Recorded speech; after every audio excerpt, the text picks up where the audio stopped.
I noticed in some of your literature sort of the fact that we're in this presidential race and discussing racial divides that still exist. As far as you're concerned, you've just sort of touched on that this is a must. This type of discussion is a must. Right. And the reality is that while most of us were taught that the explanation for the income and education achievement gaps, for instance, between blacks and whites, we've all been led to believe that somehow that's explained by slavery, by the old kind of slavery, the part we know about. But the reality is that these events, which extended into the lives of our parents and grandparents... I was going to say, at what point do you think it began to taper off, or did it really taper off? Well, things began to change dramatically during World War II and immediately after. And World War II is the seminal event. And I talk about in the book the sort of technical end of this, when it's not until 1941 that the federal government finally takes an absolute position that when whites are holding blacks as slaves in the South, we will investigate and fully prosecute. That's not the position of the federal government until 1941. And so these are events that extend into the lives of people that we know. And these things explain far more about our society today and why it is the way that it is than does antebellum slavery. What percentage would you say was based on sort of the empirical data that you were able to piece together, again, over the 7-year period by going courthouse to courthouse versus, say, interviews that you did, these one-on-ones with relatives of those who actually lived through some of this? Oh, it's, 90% of this is based on either, past scholarship, but also 50%, 75% of it probably comes from the work that I did in these records that are in courthouses and other places across the South. All right. Is it a call for reparation? It's not a call for reparations. I say that specifically in the book. It's also not an argument against reparations.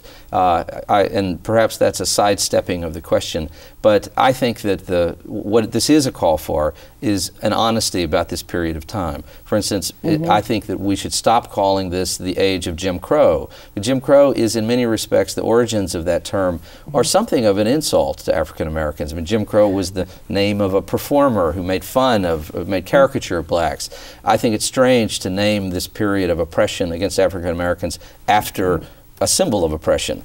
I think it would be much more accurate to call this the age of neo-slavery, because that's what this era was. And I think that's a step toward being honest about this period of time, honest about the scale of the injury that happened, the numbers of people who were affected, and the degree to which that connects to and explains the present. That's the place I think we should start. How we share and put together some sort of a plan for the future, whether that involves reparations or whether that involves other kinds of programs or even just conversations. I think that comes next, but I'm about being candid about this past as the first step. Have you gotten any pushback, white supremacists, etc.?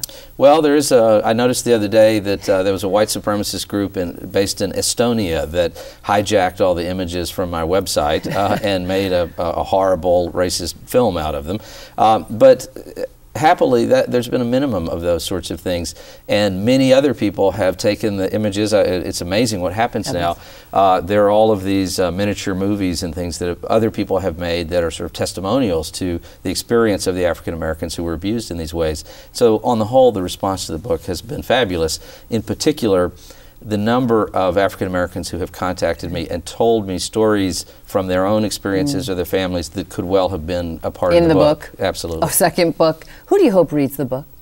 Well, I hope that everybody reads the book, not just because I'd like it to be widely sold, but I particularly hope that younger African Americans will read the book, because there is a great gap in the knowledge there. I hope that younger white Americans will read it too, for slightly different reasons, but I think there's a real dilemma for many younger Americans in terms of trying to understand why things are the way they are 150 years after slavery. And I think one of the things I hope the book accomplishes is it fills this great void. And if that void in understanding our past is not filled, then it can confuse people. And so I particularly hope that younger adults, maybe high school students and college students, would be the ones who would absorb this. Excellent. All right. With that, I say thank you very much, Doug. It was a pleasure to have you. Thank you for having me.